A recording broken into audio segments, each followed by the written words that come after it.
Hey guys and gals on YouTube, how y'all doing? Here we are. Hopefully got audios going.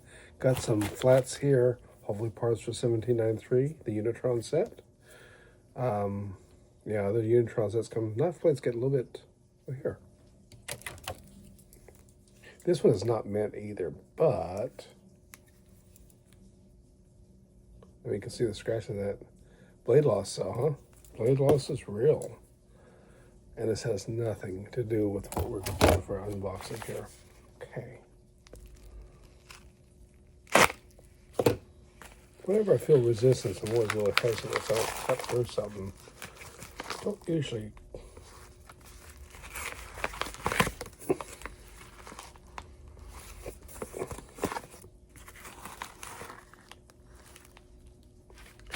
I guess I didn't have all the ones I needed. I got two 1x2 trans blue. Those are great for water. You can put plants or something on top, or bring your studs down, bring your slopes down to the water. At least in theory. I haven't had nothing to really do much with it yet.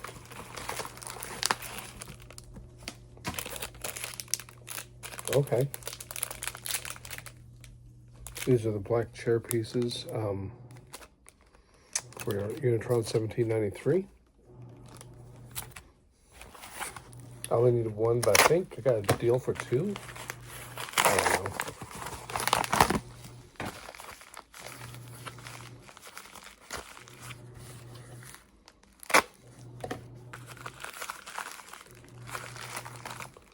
Glad I didn't cut through that.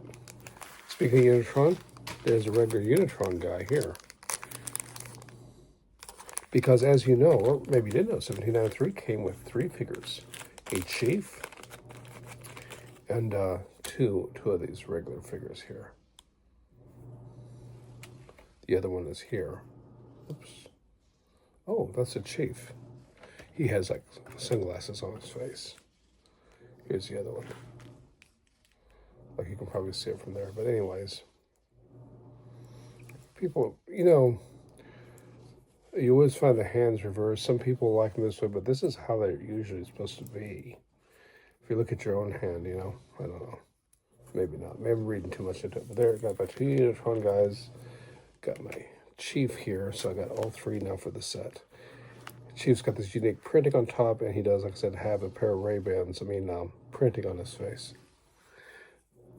I did back in the day in high school. I used to wear Varnays that were had the mirror tint on. And you're probably saying, David, how much were Varnays back then? Well, they cost me $27.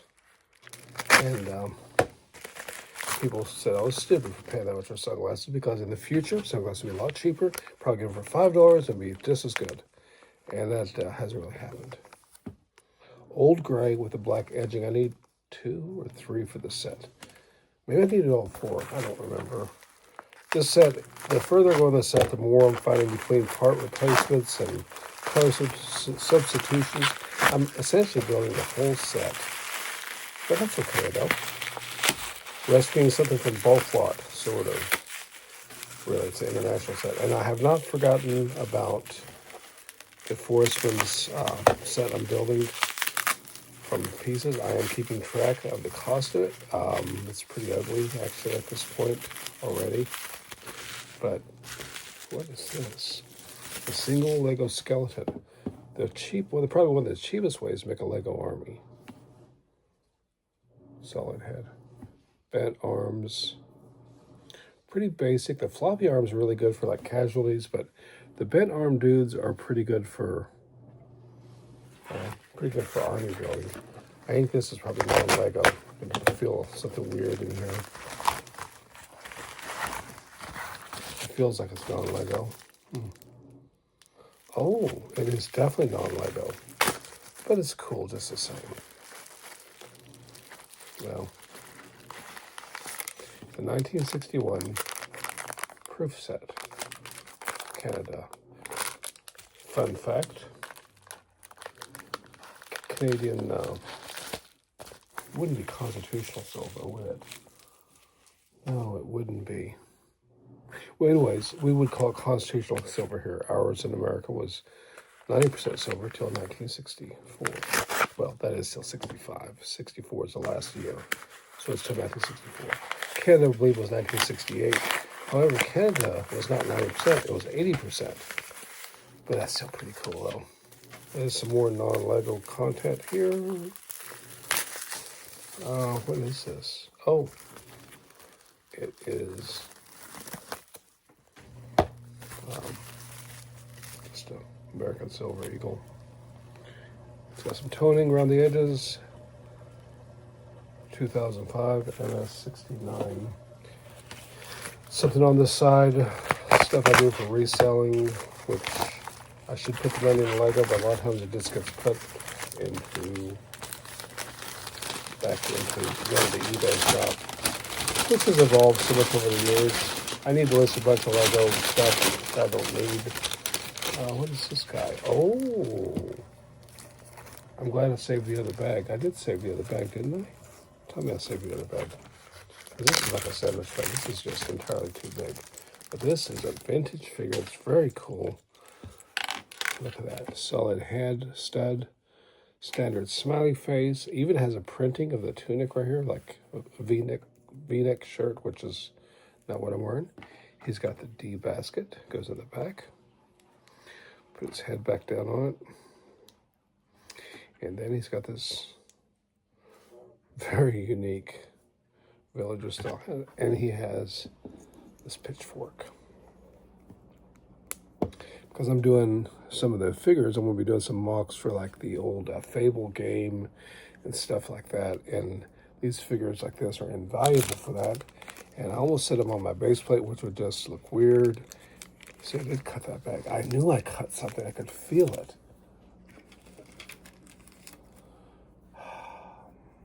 For now, I'm going to set them on the base plate, but let's set them on the other one, the Forestman set, because that's a little bit more like it's, Castle era stuff, and it just makes sense.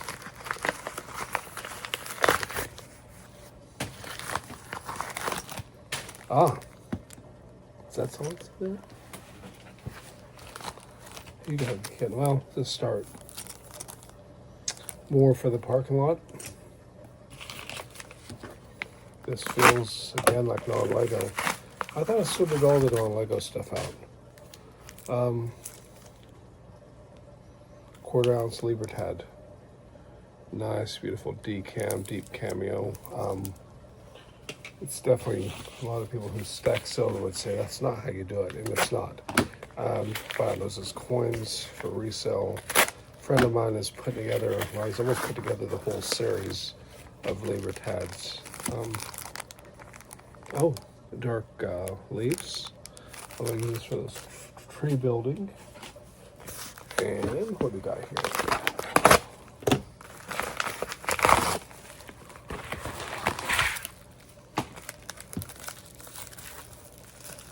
We have the tape factory. What we have here.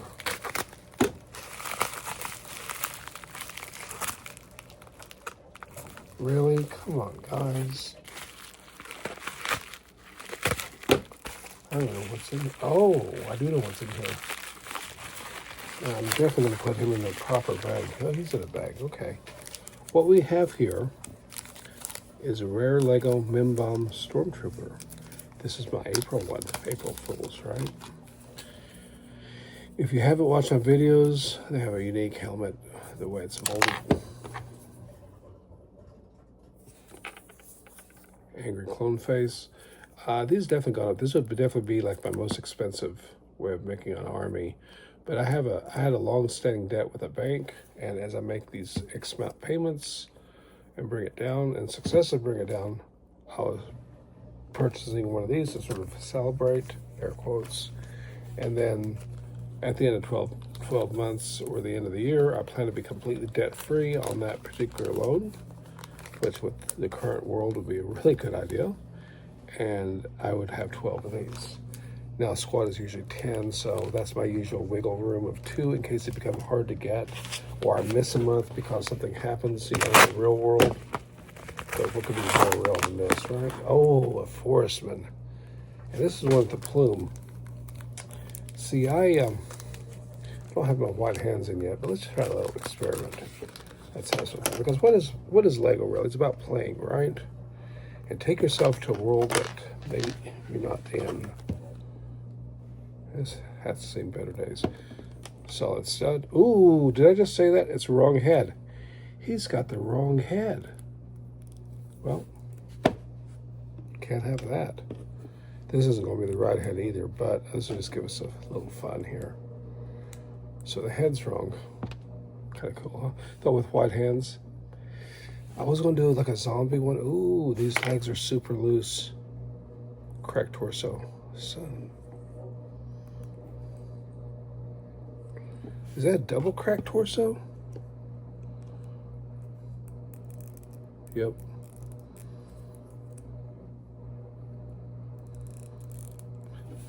I don't know if you can see that. A slight line runs vertical here. So watch your light reflection. You can lightly see it there. And one of this has a little bit better right there. And they tell me to cut my fingernails. Indeed. These are pointers, sometimes brick separators. Anyways, those are probably often caused not by the normal cracking. Just gotta try this. It looked really gross, won't it? What happens when I went swimming with piranhas? What would happen? Yeah, he's busted all to pieces. Is let's just say this minifigure gets exposed to a stress that puts him this way, downward, and that will usually put that pressure causing the cracking in the back. So he's got the wrong head. He's got a cracked torso. So this minifigure is parts. He does have a cool red plume. So he's a parts figure. That's kind of disappointing, but it's kind of cool too, because I'm sure I've got some Forceman bits and pieces that need parts. Speaking about that, we have one box here. I think I know what's in here, but let's find out. Speak about Forceman.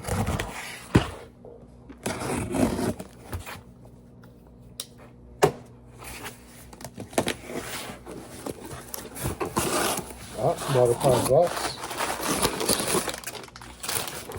The old master painter from the faraway land. Yep. I can tell by the look of it. This is set 6066, 1987, Horseman.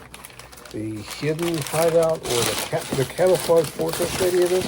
Anyways, it comes on two skinny base plates, and they're hinged. Yeah, I know what I'm saying.